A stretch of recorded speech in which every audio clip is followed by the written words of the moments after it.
Good morning students. आज का हमारा टॉपिक है dissolution of partnership and firm, यानी साझेदारी की समाप्ति और फर्म की समाप्ति। तो हमें ये पता होना चाहिए कि साझेदारी की समाप्ति किस तरीके से और किन सर्कमस्टांसेस में होती है, और सिमिलरली फर्म की समाप्ति कैसे हो सकती है। तो फर्म की समाप्ति का मतलब है कि जब सभी पार्टनर के बीच में पार्टनरशिप का रिलेशन ख़त्म हो जाए, उसे हम कहेंगे फर्म समाप्त हो गई, यानी फर्म के अंदर सभी साझेदारों के बीच में जो संबंध थे वो फिनिश हो गया। देखिए, पर्सनल रिलेशनशिप होना एक अलग बात है, लेकिन प्रोफेशनल रिलेशनशिप, ये एक प्रोफेशनल रिलेशनशिप है, ये एक बिज़नेस रिलेशनशिप है। इसमें वो लोग पार्टनर के तौर पर एक दूसरे से बंधे हुए हैं, ठीक है। तो जब सबके बीच में पार्टनरशिप ख़त्म हो जाती है, पार्टनर ही नहीं रहते वो, तो इसका मतलब होता है फर्म भी समाप्त हो गई, ठीक है। और उससे पहले हमें एक बात और क्लियर होनी चाहिए कि पार्टनरशिप का डिसोल्यूशन किसे बोलेंगे। देखने में दोनों चीज़ें सेम लग रही है, लेकिन ऐसा बिल्कुल नहीं है।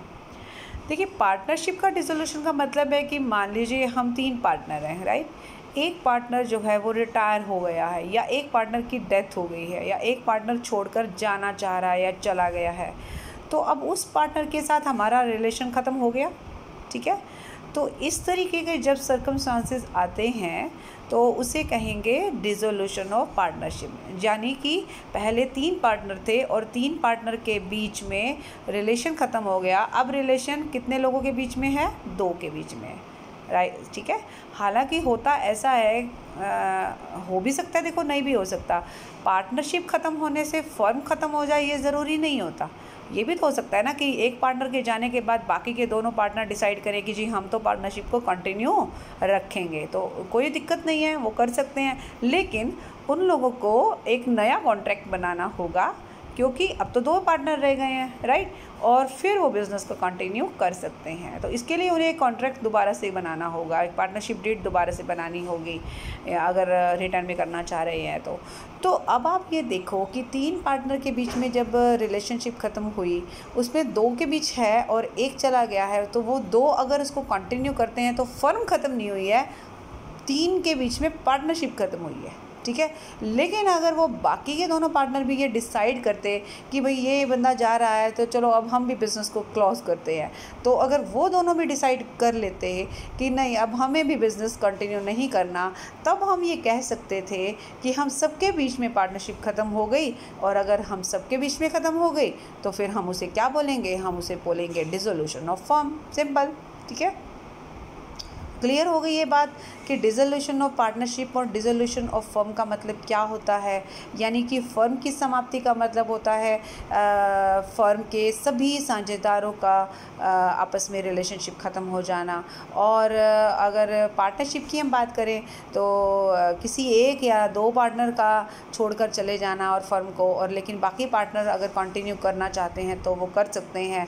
और अगर वो करते हैं तो इस पार्टनरशिप को हम डिसॉल्व्ड पार्टनरशिप तो बोल सकते हैं, लेकिन डिसॉल्व फर्म नहीं बोल सकते, क्योंकि फर्म तो अभी चल रही है, ठीक है। अब दोनों के बीच में डिफरेंस की बात करते हैं।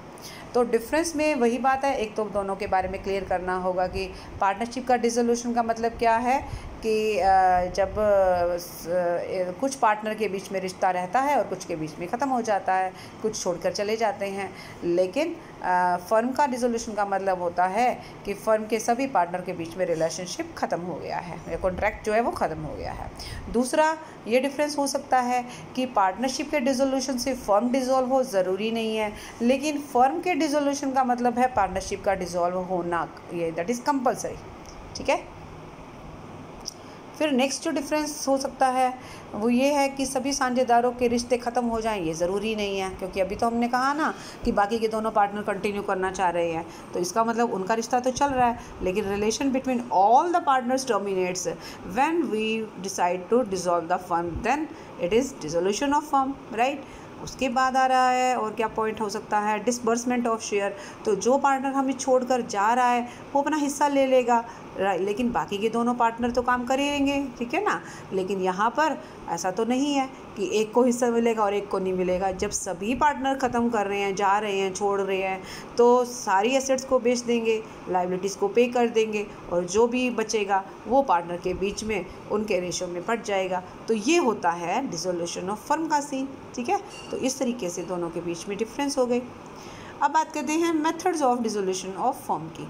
क्या मेथड्स हैं, क्या तरीके हैं। देखिए, जिस तरीके से पार्टनरशिप बनी थी, कैसे बनी थी, एग्रीमेंट से बनी थी, कॉन्ट्रैक्ट से बनी थी, ठीक है ना। तो जिस तरीके से पार्टनरशिप बनी थी तो उसी तरीके से डिसॉल्व भी हो सकती है, राइट। तो पहला है डिसोल्यूशन बाय एग्रीमेंट। तो आप ये कह सकते हैं कि सभी पार्टनर आपस में एक एग्रीमेंट कर सकते हैं कि जी अब हमें पार्टनरशिप ख़त्म करनी है, फर्म को ख़त्म करना है। तो आपस में डिसाइड कर लिया, एक अंडरस्टैंडिंग हो गई, एक कॉन्ट्रैक्ट साइन हो गया, एक एग्रीमेंट हो गया एक तरह से, एंड उसके बाद पार्टनरशिप डिसॉल्व हो जाएगी। दूसरी बात, कंपल्सरी डिसोल्यूशन। अब यहाँ आपकी इच्छा नहीं चलेगी, यहाँ पर कुछ ऐसा सर्कमस्टांसिस हो गए हैं कि डिसोल्यूशन कंपल्सरी हो गया है। ये कौन कौन से सर्कमस्टांसिस हैं? जैसे सारे पार्टनर या तो इंसॉल्वेंट हो गए हैं। जब सारे पार्टनर या एक को छोड़कर सारे पार्टनर, बातें की आ जाती है किसी भी पार्टनरशिप को चलाने के लिए कम से कम वहाँ पर एक पार्टनर तो ऐसा हो जो लाइबिलिटी को हैंडल कर पाए। जब आप ये कह रहे हो कि एक पार्टनर या एक पार्टनर को छोड़कर सारे पार्टनर या फिर सारे पार्टनर क्या हो गए हैं, दिवालिया हो गए हैं। अब दिवालिया होने का मतलब क्या होता है कि कोई भी पार्टनर जो है फर्म की लाइबिलिटीज़ को पे करने के लायक अब नहीं रहा। क्योंकि एसेट्स ही नहीं है, ना फर्म में है ना पर्सनल एसेट्स हैं। जब ऐसा सीन रहेगा तो पार्टनरशिप कैसे चलेगी? क्योंकि पार्टनरशिप तो अनलिमिटेड लाइबिलिटी के साथ चलती है। या फिर कुछ पार्टनर ऐसे ज़रूर होने चाहिए जिनकी लाइबिलिटी अनलिमिटेड हो। पर जब आप इंसॉल्वेंट ही हो गए हो तो आप किसी लाइबिलिटी को पे करोगे, ठीक है। तो वो कह रहा है कि या तो सारे पार्टनर या एक पार्टनर को छोड़ भी दो तो भी पार्टनरशिप डिसॉल्व हो जाएगी, फर्म डिसॉल्व हो जाएगी अगर सब दिवालिया हो जाते हैं, ठीक है।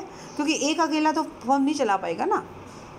दूसरी बात कह रहे हैं कि अगर बिज़नेस जो है फर्म का, जो फर्म बिज़नेस चला रही थी, that becomes unlawful, illegal business अगर हो गया है, इलीगल बिज़नेस करना स्टार्ट कर दिया है उन्होंने, तो that is not allowed, right. तो इस तरीके से इलीगल बिज़नेस करना तो वैसे भी परमिटेड नहीं है। So in that case that firm will be dissolve, right. तो ये कंपल्सरी डिसोल्यूशन हो जाएगा। तीसरा पॉइंट है dissolution on the happening of contingencies, यानी कुछ ऐसी घटनाएं हो गई हैं जिसकी वजह से पार्टनरशिप को डिसॉल्व करना पड़ रहा है। हालांकि ये भी अपना पे घटना ही थी, जो एक तरह से इंसॉल्वेंट हो जाना अपना पे घटना ही है, बट ये थोड़ा सा डिफरेंट है।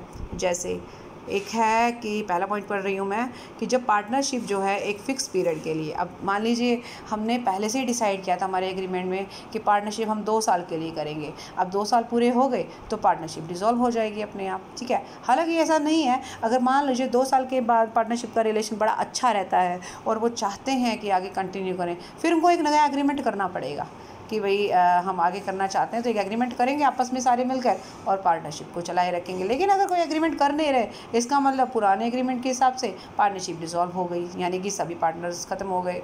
ख़त्म का मतलब उनका रिश्ता ख़त्म हो गया।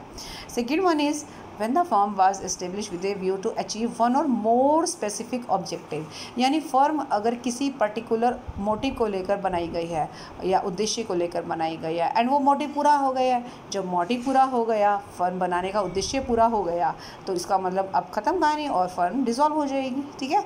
तीसरा जो है वो है जब पार्टनर जो है वो एक पार्टनर की डेथ हो जाए।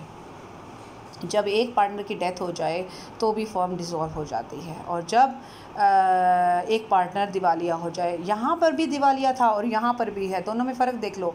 यहाँ एक पार्टनर दिवालिया हुआ है और यहाँ पर सभी पार्टनर, एक को छोड़कर सभी पार्टनर दिवालिया हुए हैं। अगर एक को छोड़कर सभी हो गई या सभी हो गए तो कंपलसरी हो जाएगा। यहाँ पर कंपलसरी नहीं है, आप चाहे तो कंटिन्यू करेंगे। अगर एक पार्टनर दिवालिया, मान लीजिए पार्टनर ही 2 हैं, 1%, अगर पार्टनर ही 2 हैं और एक दिवालिया हो गए, फिर तो हम यहाँ पहुँच गए ना। एक को छोड़कर सारे दिवालिया हो गए, अब एक को छोड़कर सारे में तो एक ही आता है क्योंकि टोटली 2 थे, तो आप तो कंपल्सरी डिसोल्यूशन में आ गए। लेकिन यहाँ पर इसका मतलब 2 से ज़्यादा हैं, जिसमें एक दिवालिया हो गया, इंसॉल्वेंट हो गया, बाकी के 2 एक बार तो डिसोल्यूशन फर्म का मतलब हो सकता है, लेकिन वो चाहे नया कॉन्ट्रैक्ट करके उसको कंटिन्यू भी कर सकते हैं, ठीक है। Dissolution by notice in case of partnership at will. तो अगर पार्टनरशिप ऐच्छिक साझेदारी है, यानी कि डिसोल्यूशन जब पार्टनरशिप बनाई गई थी वो एट विल यानी कि पार्टनर्स की इच्छा पर थी कि हम कभी भी चाहेंगे तो पार्टनरशिप को ख़त्म कर सकते हैं। तो इन दैट केस अगर पार्टनरशिप का कोई मोटिव नहीं था, पार्टनरशिप का कोई फिक्स पीरियड नहीं था और पार्टनरशिप एट विल थी, तो कोई भी पार्टनर नोटिस देकर दूसरे पार्टनर्स को पार्टनरशिप फर्म को ख़त्म करने का कह सकता है और इस तरीके से पार्टनरशिप ख़त्म समझी जाएगी सभी के बीच में और फर्म भी डिसॉल्व हो जाएगी। अब वो किस डेट से होगी? जिस डेट का मेंशन किया गया है नोटिस में, और अगर नोटिस में कोई डेट मेंशन नहीं की गई तो जिस डेट पर नोटिस दिया जाएगा उस डेट से वो डिसॉल्व मानी जाएगी। फिर नेक्स्ट है डिसोल्यूशन बाय कोर्ट। अब कई बार क्या होता है, कोर्ट का सहारा लेते हैं हम डिसोल्यूशन के लिए।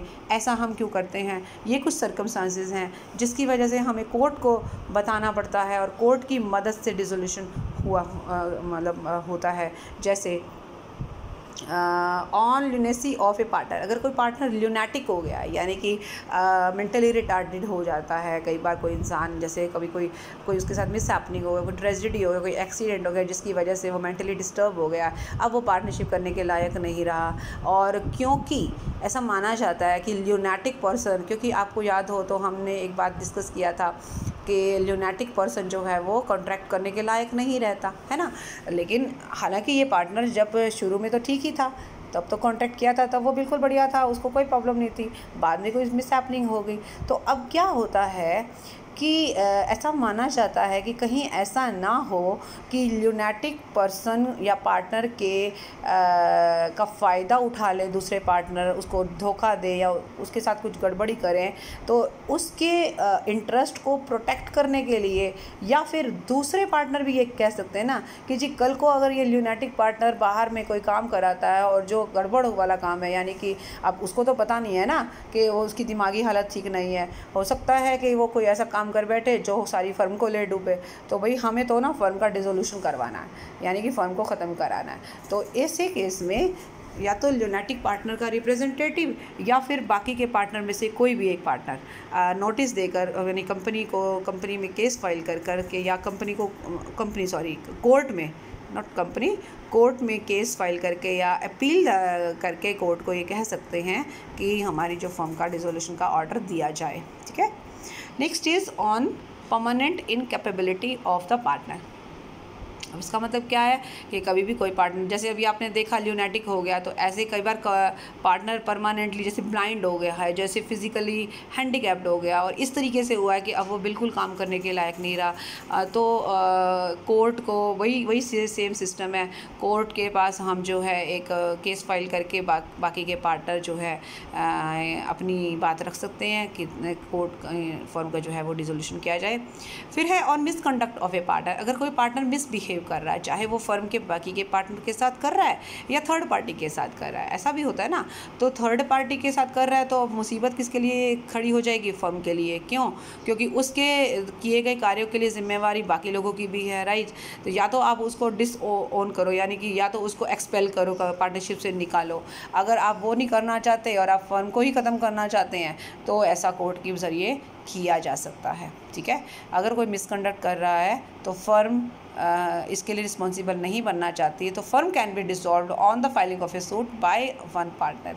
Any partner of other remaining partners can file A suit in the court against this condition और अगेंस्ट दैट पर्सन। ठीक है, फॉर हिज और हर मिसकंडक्ट। अच्छा, कोई ज़रूरी नहीं है कि ये मिसकंडक्ट जो है वो बिज़नेस से रिलेटेड है या ऐसा भी हो जाता है, लेकिन कई बार क्या होता है, पार्टनर अगर अपनी पर्सनल लाइफ में, सोसाइटी में भी कुछ ऐसे गलत काम कर रहा है जिसका असर फर्म की रेपुटेशन पे भी तो पड़ सकता है, तो इसके लिए भी मतलब उसके मिसकंडक्ट ही माना जाएगा, राइट। तो उसके लिए भी उसको डिसॉल्व फर्म को किया जा सकता है।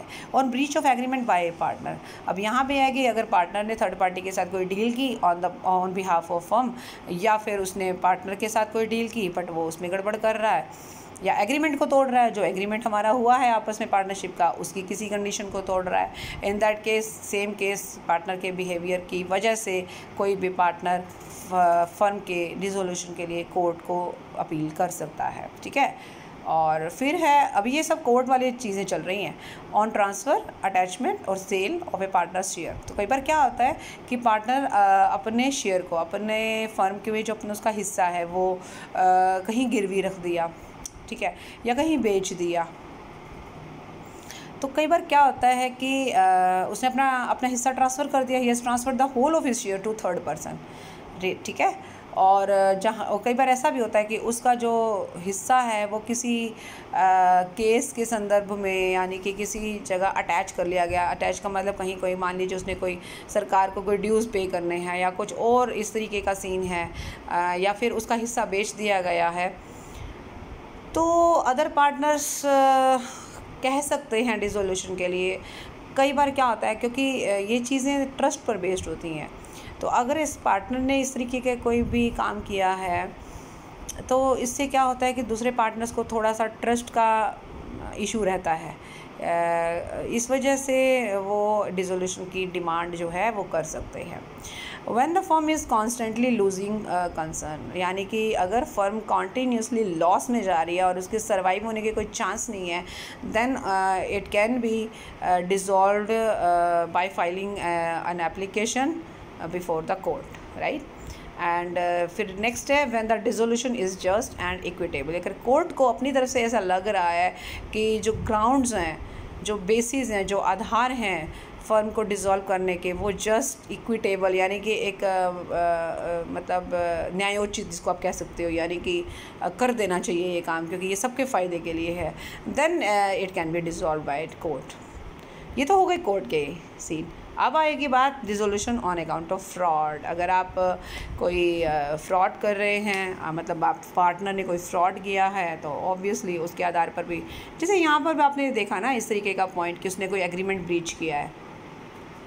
यहाँ पर उसने डायरेक्टली एग्रीमेंट ब्रीच नहीं किया है, लेकिन यहाँ पर कोई अंदर अंदर गड़बड़ कर रहा है, तो जब उसका पता लग जाएगा पार्टनर जो है, तो बाकी के पार्टनर जो है वो डिसॉल्व करने के लिए कह सकते हैं, तो मिलकर मतलब डिसॉल्व करने के लिए एक्शन ले सकते हैं, ठीक है।